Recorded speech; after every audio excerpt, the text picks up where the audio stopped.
My name is Professor Maciej Banach. I am the president of the Polish Lipid Association at lipidologists and preventive cardiologists. The prevalence of familial hypercholesterolemia in Poland seems to be about 1 patient per 250. It is based on the registries and cohort studies we have done so far in Poland. Based on that, we know that the prevalence seems to be quite high. And altogether, we predict to have about 150,000 patients in Poland. But unfortunately, we started diagnosing a patient with familial hypercholesterolemia only in 2009.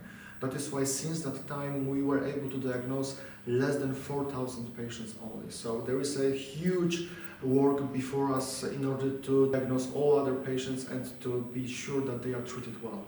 In Poland there is no lipid clinics. In fact, so the people with lipid disorders, especially with severe hypercholesterolemia, including FH, are treated by cardiologists, family doctors, endocrinologists, internal medicine doctors. We obviously have some centers which are dedicated to FH patients because we have enough knowledge. In the Polish Lipid Association, I was able to certify 60 lipidologists who have enough knowledge in order to diagnose FH patients.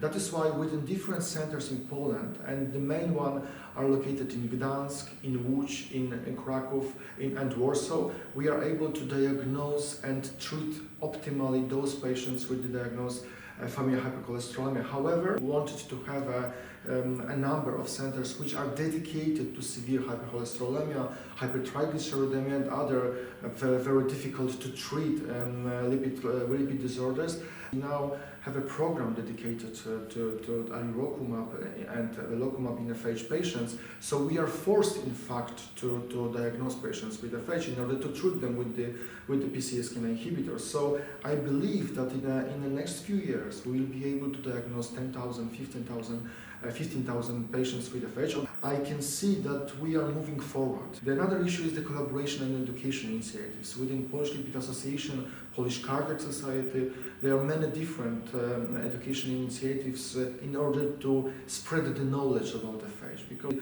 try to do our best in order to educate not only family doctors, but also internists, cardiologists, endocrinologists, all people that might take care of the patients with FH. What is more, we also started the education activities within patients. We have been very intensively working with the patients' organizations. It is very, very important because without patient support, patients' organization support, we know that we will not be effective. That's why all those activities, wide education spread to doctors, patients, as well as media, as well as very strict collaboration with patients' organizations. I believe it makes that we'll succeed with all those activities, and we will have more and more patients diagnosed and treated optimally with FH.